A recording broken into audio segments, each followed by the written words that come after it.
정부가 워낙 대출을 조이고 있습니다. DSR을 3단계 도입을 해서 대출을 안 해주고 있는데 저는 한계가 있다고 봅니다. 주택이라고 하는 것은 수요와 공급에 의해서 결정되는데요. 우리나라 서울에서 집을 가진 사람은 50대 50입니다. 우리나라 국민 50%는 집이 없습니다. 마치 집이 다 있는 것 같지만 집 없는 국민은 절반 정도 되고. 현재 부동산 시장 상황은 어떻게 보시나요? 저는 앞에서 부동산이라고 하는 것은 우리나라 국민들에게 가장 중요합니다. 우리나라는 인구가 5,200만 명이 모여 살고 있고, 또한 우리나라가 1% 부자, 제가 이제 앞에서 좀 보여드리면, 우리나라 1% 부자, 이제 이 시청자분들 내가 1% 부자가 되느냐 안 되느냐 보시면, 우리 국민은행 기준입니다. 순자산, 은행의 대출 이자를 빼고, 우리 집에 있는 대출을 제외하고 30억 원이면 한국이 1% 부자입니다. 평균 한 55억 정도 됩니다. 서울의 강남 집안채가 지금 현재 평균 한 25억, 30억 정도니까 강남에 집안채 있으면 1% 부자가 되는데 또 대출을 빼야 됩니다. 보통 우리가 집값의 한 절반 정도를 대출해 주기 때문에 그렇다. 지금 강남의 평균 집값은 25억이고 강북의 평균 집값은 5억 정도 되더라고요. 5배 정도 차이 납니다. 그래서 결론은 평균 55억이 한국의 1% 부자이고 우리나라 국민 자산의 70%는 부동산입니다. 부동산은 오르기만 하지 내리진 않습니다. 저는 또 이제 그런 것은 믿고 있는데 내가 집이 없다 이러신 분들은 가급적이면 꼭 집을 분양받으십시오. 한강 이남에 분양을 받아라. 지금 한국에서 제일 비싼 원베일리 아파트 분양가 19억입니다. 32평 19억인데 현재 65억 정도 합니다. 그러니까 강남에 집 한 채 받으면 차액이 한 45억 정도 납니다. 그래서 저도 이제 우리 학생들이나 젊은 친구들 만나면 꼭 청약통장을 가입하라고 합니다. 청약통장이 아무 쓸데없는 것 같지만 가장 중요한 것은 가입 기간입니다. 우리 자녀가 고등학교 1학년만 되면 청약통장을 가입해 주십시오. 그러니까 15세부터 청약통장이 인정이 됩니다. 그래서 우리가 청약통장은 만점을 받으려면 15년을 넣어놔야 됩니다. 청약통장은 가입기간, 두 번째가 부양가족, 그 다음에 청약 금액순입니다. 그래서 결론은 이 세 가지 요건이 제일 중요하다. 우리가 언제 가입을 했느냐. 그러니까 15세부터 넣어주는 것이 제일 중요하고 우리 자녀를 부자로 만들어주려면 15세가 되면 넣어줘라. 300만 원을 넣어줘도 되고 매월 10만 원씩 넣어줘도 됩니다. 가입기간 1년만 지나면 1순위입니다. 그래서 300만 원 가지고 우리가 한 40억을 벌 수 있는데 이걸 모르니까 사람들이 부자가 안 되는 겁니다. 그래서 결론은 청약통장을 가입해라. 우리 자녀가 15세가 되면 꼭 해줘라. 그 다음에 우리는 20세가 넘으면 세대주로 분리를 해줘야 됩니다. 세대주가 무주택 기간이 만점을 받으려면 한 15년 이상 돼야 됩니다. 그래서 청약통장으로 당첨되는 것을 기준을 잘 알고 연구를 해야 된다. 저도 이렇게 부자가 돼야 되겠다. 부자로 가르치는 이제 부자학 책도 썼지만 연구를 많이 했습니다. 저도 이제 재테크 책을 한 100권 이상 읽고 책을 썼는데요. 이와 같이 한국에서 부자가 되는 가장 빠른 방법은 강남의 아파트를 분양받는 방법이다. 이렇게 볼 수 있습니다. 이게 서울시의 부동산 추세입니다. 지난 50년간 한국의 서울의 부동산은 90% 확률로 상승합니다. 주식도 많이 하지만 주식을 투자하는 국민들은 한 30% 정도밖에 안 되고 국민 자산의 70%는 부동산입니다. 한국은 국토가 좁기 때문에 부동산이 오를 수밖에 없다. 그래서 가급적이면 고향, 파주 이런 한강의 이북보다는 한강 이남을 하십시오. 그죠? 강남, 서초, 좀 비싸다 그러면 하남, 송파 이런 데도 있습니다. 한강 이남, 용인, 판교 많죠. 결론은 한강 이남은 계속 발전하고 성장하기 때문에 더 오를 것이다. 저는 그렇게 보고 있고요. 버스 종점, 지하철 종점 제일 중요합니다. 그 다음에 할 수 있다 그러면 청약통장의 점수를 올려서 강남에 받아라. 보시면 지금 아마 이제 정부가 워낙 대출을 조이고 있습니다. DSR을 3단계 도입을 해서 대출을 안 해주고 있는데 저는 한계가 있다고 봅니다. 주택이라고 하는 것은 수요와 공급에 의해서 결정되는데요. 우리나라 서울에서 집을 가진 사람은 50대 50입니다. 우리나라 국민 50%는 집이 없습니다. 마치 집이 다 있는 것 같지만 집 없는 국민은 절반 정도 되고 세 가지 요인 때문에 서울의 집값은 오릅니다. 첫 번째가 단독 세대주가 현재 35%인데요. 혼자 사는 사람이 35%입니다. 앞으로 이 비율은 50%까지 증가할 것이다. 저희 어머니 혼자 삽니다. 87세인데 저희 집 근처에 혼자 살고 계시다. 그래서 서울에 혼자 사람들 보십시오. 저희 대학교 학생들 한 30%가 혼자 살고 있습니다. 당연히 이제 서울로 유학을 왔기 때문에 혼자 기숙사에 살거나 자취를 하던데 혼자 사는 사람이 서울의 35%, 또 앞으로 한 50%까지 증가한다는 것이고, 두 번째는 외국인들이 매년 30만 명씩 한국에 옵니다. 현재 우리나라에 외국인들이 한 270만 명 정도 있습니다. 대구시보다 더 많은 외국인들이 한국에 살고 있습니다. 상주하고 있는 겁니다. 외국인 근로자들. 그러면 앞으로 전체 우리나라 5,200만 인구의 5%가 외국인인데요. 독일은 전체 인구의 25%가 외국인입니다. 프랑스, 영국 20%가 넘습니다. 앞으로 한국이 인구 소멸을 막고 생산 능력을 보유하기 위해서는 외국인들을 최소한 15%까지 증가해야 된다고 봅니다. 그렇다면 한 750만 명, 1,000만 명까지 한국에 들어와야 됩니다. 그렇다 그러면 서울의 주택은 계속 오를 수밖에 없다. 그다음 세 번째는 평균 연령이 90세 정도 됩니다. 물론 남자보다 여성이 더 오래 삽니다.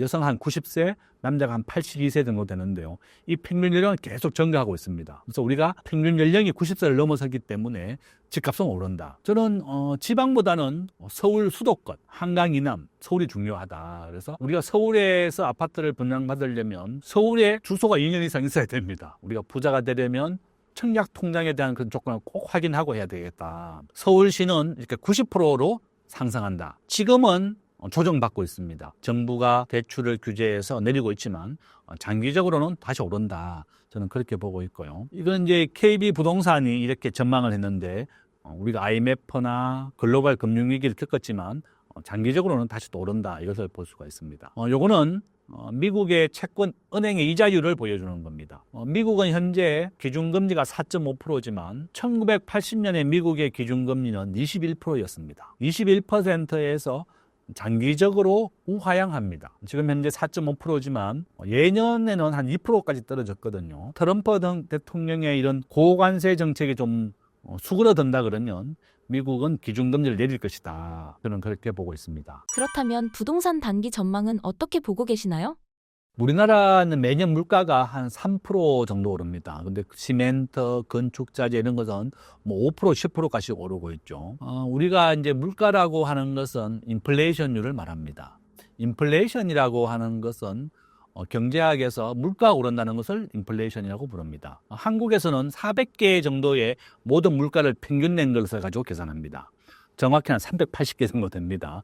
그러니까 라면, 쌀 이렇게 다 포함되는데요. 과거에 이제 금도 있다가 또 빼버리기도 했습니다. 이명박 대통령 때 금값이 너무 올라서 물가가 오르니까 통계에서 금을 빼버렸어요. 이와 같이 이제 정부 정책에 의해서 이 물가를 컨트롤을 만들어낼 수가 있는 겁니다. 미국은 물가가 지금 현재 2.7%고 한국은 한 2.2% 정도 됩니다. 미국도 2.7%인데 미국은 물가에 집값이 포함되는 비중이 33% 정도 됩니다. 한국은 10%밖에 안 됩니다. 그러니까 국민들이 체감하는 물가는 훨씬 낮은 겁니다.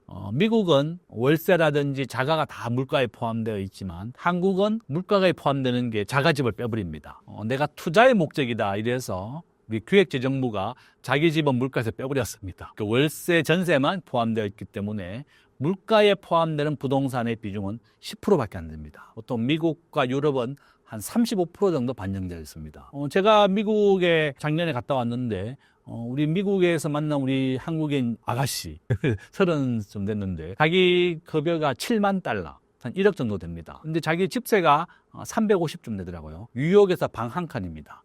원룸 하나가 미국에서 한 300, 400 정도 합니다. 자기 월급 받아서 절반을 월세로 내고 있는 겁니다. 이 정도로 미국은 집값에 반영되는 비중이 굉장히 높고 또 8% 제가 금리라고 그랬습니다. 그래서 미국 사람들이 트럼프를 찍은 겁니다. 또는 한국에도 집을 가진 사람과 안 가진 사람이 절반 정도도 50대 50입니다. 전체 우리나라 서울에 지금 주택 보유율 한 90% 정도 됩니다. 집이 부족합니다. 저는 정부가 이렇게 은행 대출을 쪼이어서 이렇게 하는데 집이라고 하는 것은 필수제입니다. 우리가 의식주, 옷, 먹는 거, 자는 것은 이 세 개는 필수제이기 때문에 만약에 공급을 하지 않는다 그러면 집값은 급등을 하게 되는 겁니다. 우리가 아파트는 짓기가 굉장히 쉬울 것 같지만 보통 맨 땅에 아파트를 지어도 5년이 걸리고 재건축은 15년 정도 걸립니다.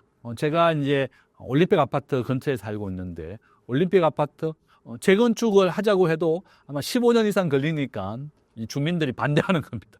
야, 내가 새로 지은 집에 살아보기는 하겠느냐. 그게 이제 은퇴하신 분들이 많거든요. 그러니까 70대가 재건축에 동의하더라도 85세 돼야지 입주하는 겁니다. 그럼 내가 살아보겠냐. 재건축하지 말자. 이런 얘기를 하는 겁니다. 서울의 엄마 아파트 재건축한다고 했지만 앞으로 10년에서 15년 정도 걸릴 것이다. 그 정도로 아파트라고 하는 것은 재건축해서 입주하는 데는 15년 정도 걸립니다. 평균입니다. 우리가 맨 땅에 아파트를 짓는 것도 한 5년 걸립니다. 이것을 바로 우리 경제학에서는 공급 탄력성이 낮다고 얘기합니다. 우리가 집이라고 하는 것은 우리 국민들의 주거 비율을 보면 70%가 아파트에 삽니다. 25%가 빌라나 주택에 살고 나머지 5%가 그다음에 오피스텔이나 상가에 살고 있습니다. 상가 주택이죠.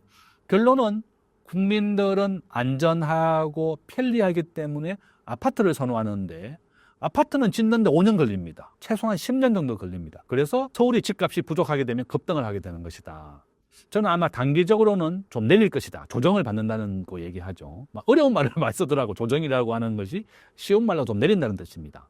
그렇지만 주식과 다르게 부동산은 내리더라도 소폭만 내릴 것이다. 급락하지 않습니다. 주식은 30% 내립니다. 30% 오릅니다. 그렇지만 주택이라고 하는 것은 이와 같이 급락이나 급등을 하지 않지만 또 문재인 대통령 때는 집값이 100% 올랐죠. 2배 올랐습니다. 2000년도였죠. 이제 1997년 IMF 때 서울의 엄마 아파트가 2억 정도 했습니다. 압구정 현대 아파트 3억이었거든요. 엄마 아파트가 지금 한 25억 정도 하고 압구정 현대 아파트가 지금 현재 한 45억, 50억 정도 합니다. 그러니까 뭐 한 15배 정도 올랐습니다. 삼성전자가 한 100배 정도 올랐고 애플은 한 2000배 정도 올랐습니다. 결론은 서울의 우량한 집들, 강남에 있는 집들은 천천히 오르면서도 꾸준하게 오른다. 그래서 저는 2025년도에 지금 일시적으로 조정은 받고 있지만 하반기가 되면 다시 집값은 오를 수도 있다. 그래서 너무 걱정하지 마시라. 또 집이 없는 사람은 우리가 부자가 되려면 베푸는 마음으로 좀 살아야 됩니다. 사람들이 집을 없어서 힘들어할 때 내가 집 없는 사람을 위해서 좀 팔아준다 이런 생각을 가져야 되겠고 이렇게 사람들이 못 팔아서 할 때 내가 사준다 이런 생각을 가진다 그러면 또 부자가 됩니다. 지금 현재 사람들은 탄핵 정국이나 내수가 어렵다 보니까 굉장히 부동산이 어려워하지만 저는 오히려 이런 것이 또 기회가 될 수도 있다. 남들과 반대의 생각을 가져야만 우리가 부자가 될 수 있습니다. 그래서 항상 그런 생각을 해야 되고 엄마 아파트 서울에 IMF 딱 2억이었거든요. 딱 12배 정도 올랐습니다. 그래서 그런 위기가 오히려 기회가 될 수도 있다. 저는 그렇게 보고 있습니다. 트럼프 2기의 주요 경제 정책은 무엇인가요? 트럼프 대통령 이제 제가 지금 보고 계신 것 같이 트럼프가 이제 재집권이 됐습니다. 이제 4년을 집권하게 됐는데 1월 20일입니다.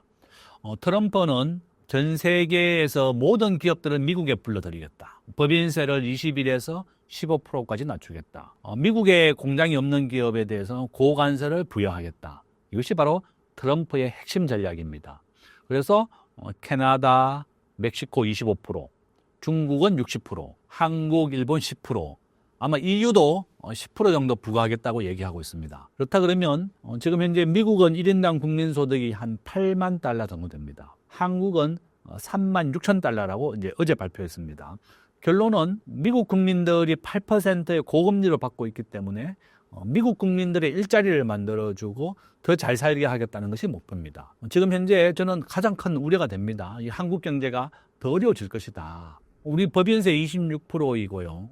우리나라에서 외국인들이 투자를 하려고 들어오는 외국인 직접 투자, 작년 말 기준 2024년 기준으로 외국인들이 한국에 투자를 하러 들어온 것보다 우리 삼성, LG, 현대가 유출한 것이 2배나 많습니다. 2022년, 2024년에는 4배 정도 많습니다. 우리 대학생 청년 취업률 45%입니다. 45%. 절반도 취업을 못합니다. 왜냐하면 삼성, LG 전부 다 공장을 베트남, 인도, 미국으로 다 옮겨버리고 있습니다. 한국엔 법인세가 높죠. 거기에다가 기업하기 좋은 환경이 아니다. 한국은 우버, 에어비앤비, 타다 다 금지시켜버렸습니다. 저는 호주는 이제 우버를 허용해가지고 우버라고 하는 것은 자기 집에 있는 자가용을 가지고 택시 영업을 하는 겁니다. 아마 한국에 우버만 허용돼도 집에 놀고 있는 우리 대학생, 고등학교 졸업한 자녀들 이 택시 영업하면서 수백만 개 일자리가 생길 것이다. 저는 그렇게 봅니다. 유럽이나 전 세계는 우버가 가장 활성화되어 있습니다. 한국도 빨리 허용해줘야 된다. 우버를 금지시킨 것은 지금 민주당의 큰 잘못입니다. 민주당의 압도적인 표가 있기 때문에 우버를 금지시켰습니다. 택시 기사들이 반대한다고 해서 우버를 금지시켰는데요. 저는 민주당이 빨리 이것은 허용해줘야 된다. 우버만 허용돼도 국내 일자리가 생기는 것이고 4차 산업혁명이 혁신이 되는 겁니다. 저는 이것은 여야 정부가 좀 합의를 해서라도 해줘야 된다.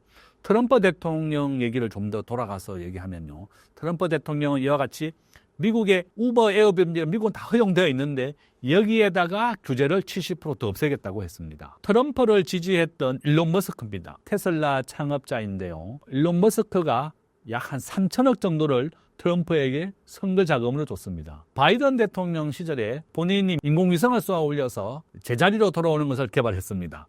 그랬더니 제자리로 돌아가는 이 로켓가 태평양 바다에 떨어졌을 때 태평양 바다에 떨어지면 그 돌고래라든지 고래가 피해를 본다. 얼마나 피해를 보는지를 조사해서 보고하라. 이렇게 된 거예요. 테슬라가 너무 실망을 한 겁니다. 그래서 트럼프를 지지했죠. 이렇게 바닷물에 떨어져서 돌고래에 미치는 영향을 보고하라고 하는 이런 규제 때문에라도 나는 트럼프를 지지한다. 트럼프는 사업가 출신입니다. 본인은 기업하기 좋은 나라를 만들고 미국의 일자리를 만들고 규제를 없애겠다. 아마 우리 전 세계 사람들, 우리나라 사람들도 트럼프를 미워하지만 아마 미국 백인들은 미국의 중산층, 흑인들은 트럼프를 좋아할 것이다. 자기들에게 일자리를 만들어주고 은행 이자를 낮추고 미국의 기업하기 좋은 나라를 만들기 때문에 그런 거죠.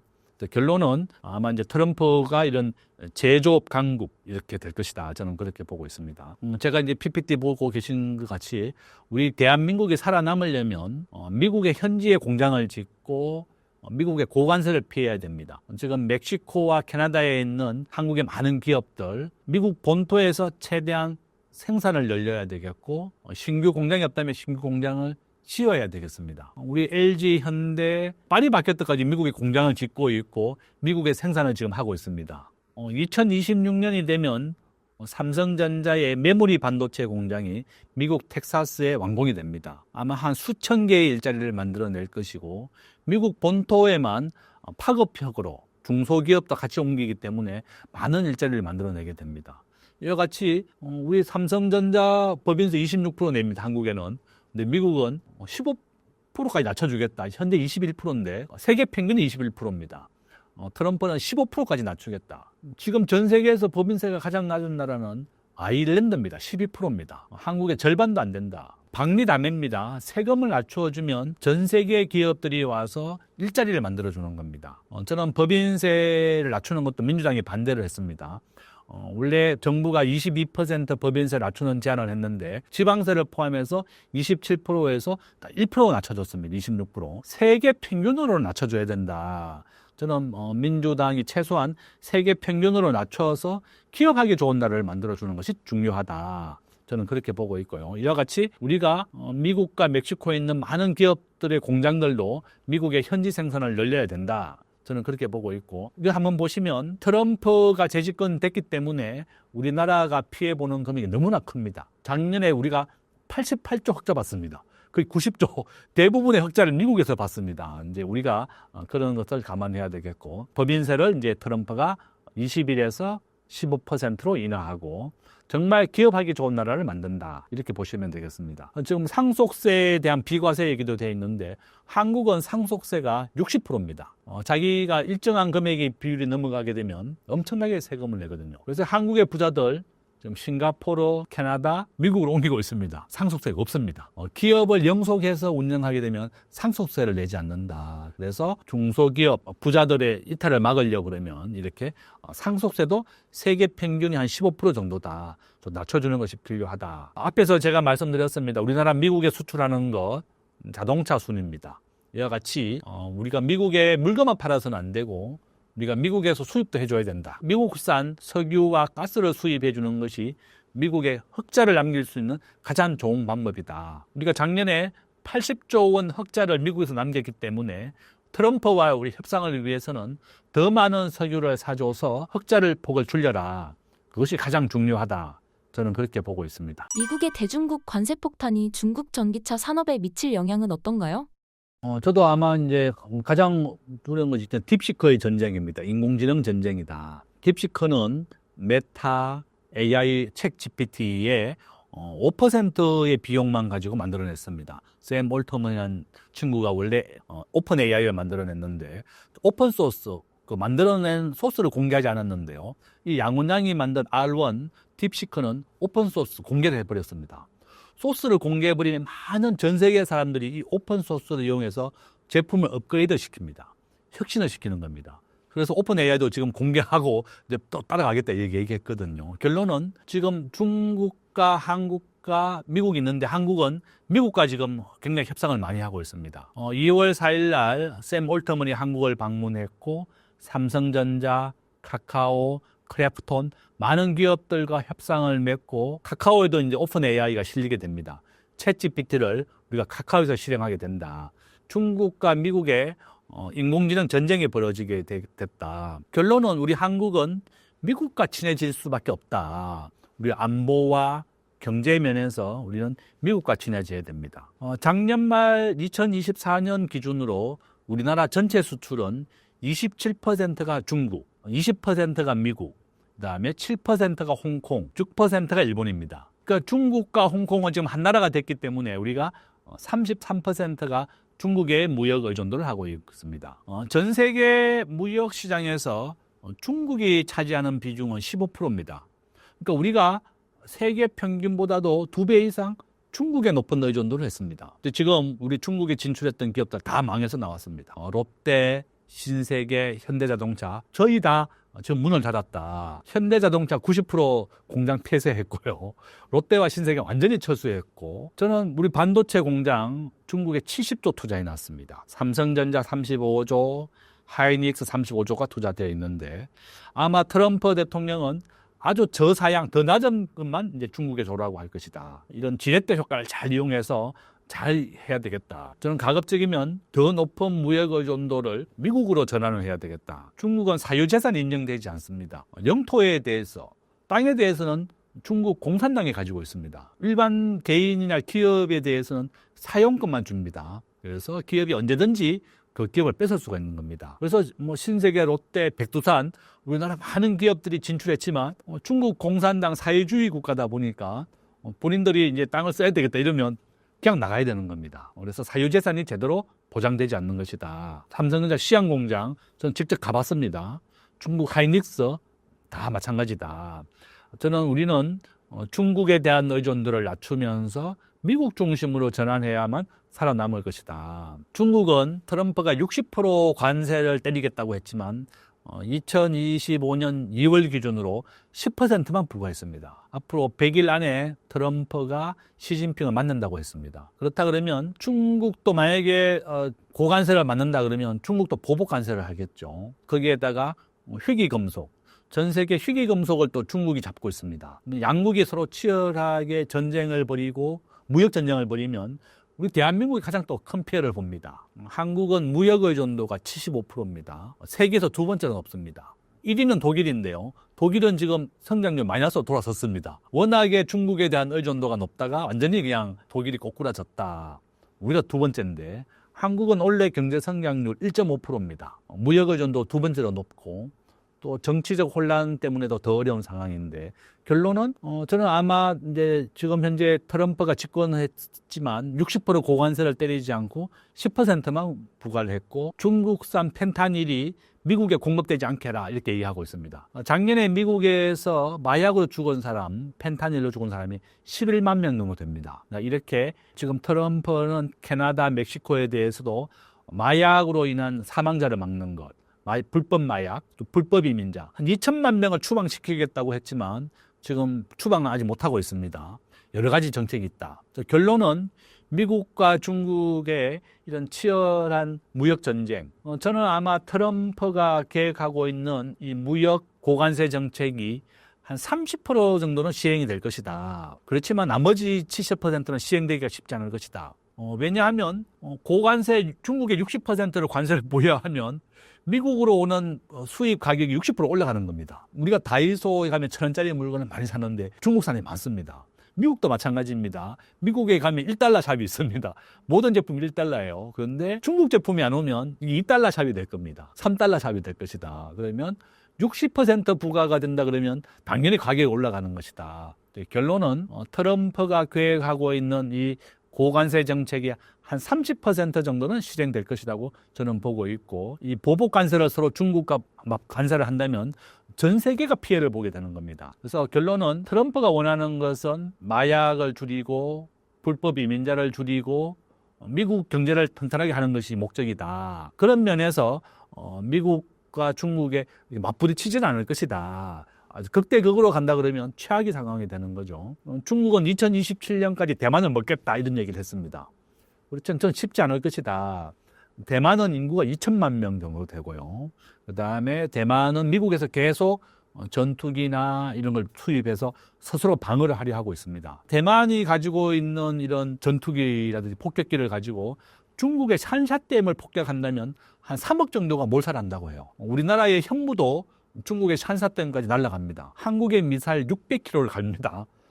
한국에서 쏜 이 현무가 중국의 샨샤댐을 폭격할 수가 있습니다. 만약에 대만에 대한 중국의 공격이 있다 그러면 미국이나 한국이나 대만이 전적으로 방어를 할 것이다. 중국의 목적은 앞으로 한 3년, 2년밖에 안 남았잖아요. 대만을 흡수하겠다고 했지만 쉽지 않을 것이다. 결론은 스스로가 자국을 방어해야 됩니다.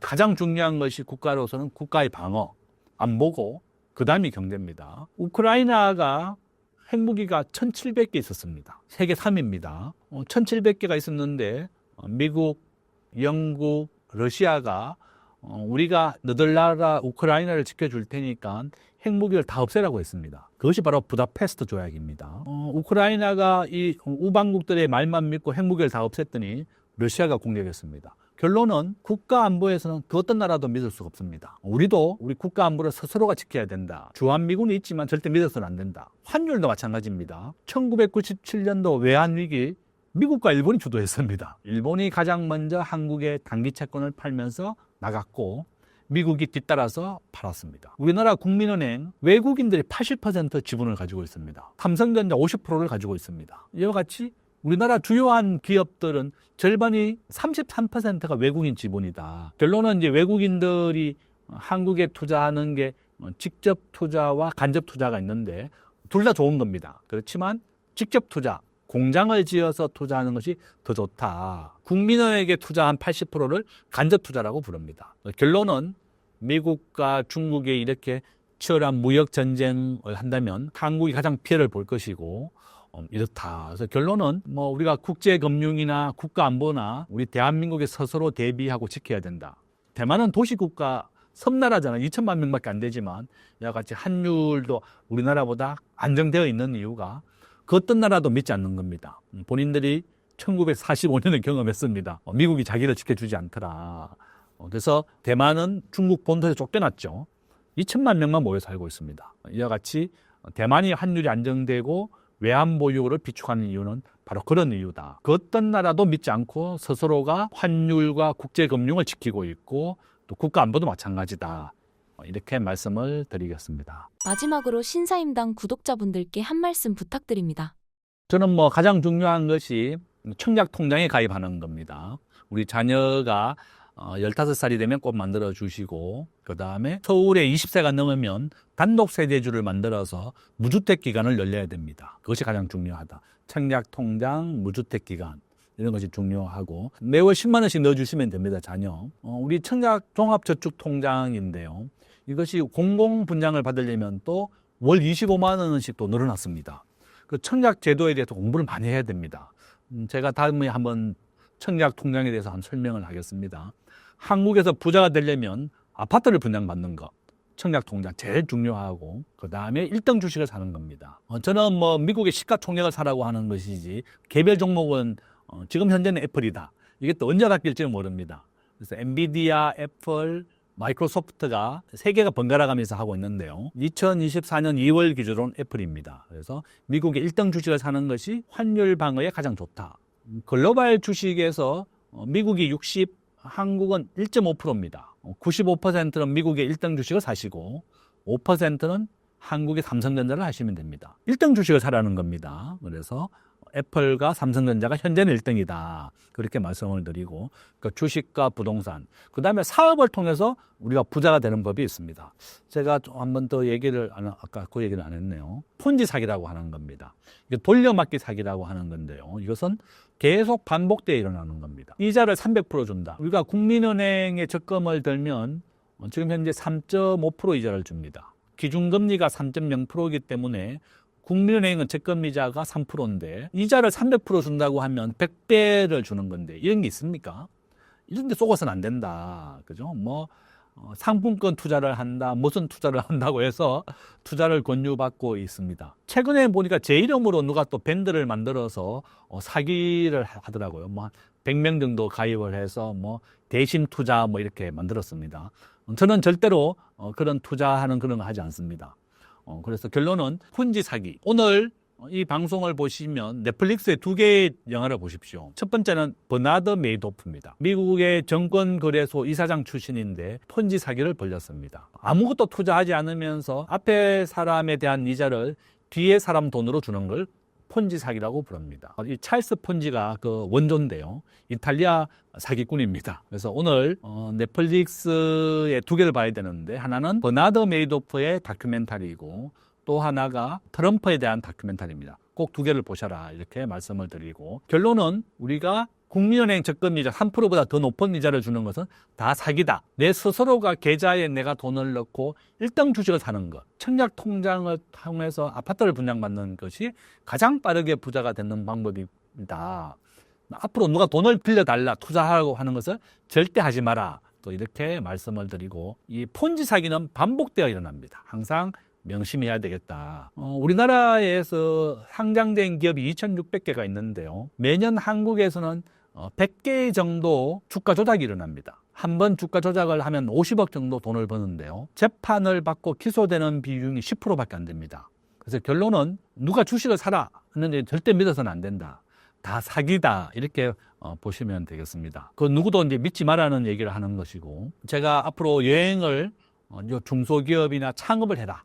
앞으로 선진국, 미국, 유럽으로 여행을 가급적이면 가시고 여행을 못 가면 구글 검색해도 됩니다. 미국과 일본, 유럽에 어떠한 새로운 산업이 있는지를 찾아서 그 신산업을 배워야 되는 겁니다. 미국에 성공하고 있는 신산업입니다.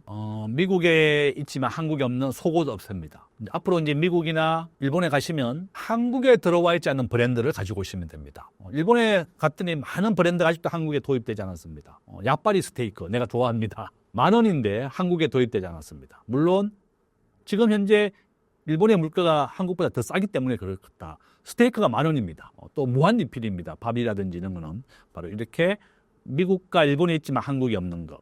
디즈니 한국이 없습니다. 지난달 1월 달에 삼성역에 디즈니 샵이 생겼습니다. 디즈니랜드는 아직 안 들어왔죠. 디즈니 샵만 한국에 들어왔다. 이건 미국에 있는 커피숍입니다. 스타벅스의 경쟁은 안 되지만 미국에서 인기 좋은 이런 커피다. 이와 같이 미국과 일본에 있는 많은 새로운 브랜드를 한국에 도입하는 것도 새로운 사업이다. 이분은 한국의 피자설 도입하신 분입니다. 성신재라는 분입니다. 그죠? 한국의 유니콘 기업입니다. 23개의 유니콘 기업인데 내가 기업이나 창업을 하시는 분들은 한번 보십시오. 새로운 분야의 창업이나 분야가 스마트폰과 온라인, 인터넷을 이용한 겁니다. 우리가 재래시장에 과일을 팔아서는 큰 부자가 되기 어렵다. 우리가 20대, 30대는 코딩을 배웠기 때문에 어떻게 하면 우리가 인공지능과 인터넷을 활용해서 사업을 일으킬 것이냐를 연구해야 된다. 이렇게 말씀을 드리고, 언제든지 또 저한테 전화도 하시고, 제 블로그나 네이버에 검색하면 제 이름하고 다 나옵니다. 그래서 또 전화 주시면, 또 문자 주시면 제가 또 언제든지 잘 도와드리고 하겠다.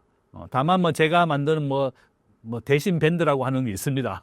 저는 그런 거 절대 운영하지 않으니까 그런데 절대 속지 마시고 내 스스로가 내 계좌에 돈을 넣고 투자해라. 이렇게 말씀을 드리고 마치겠습니다. 감사합니다.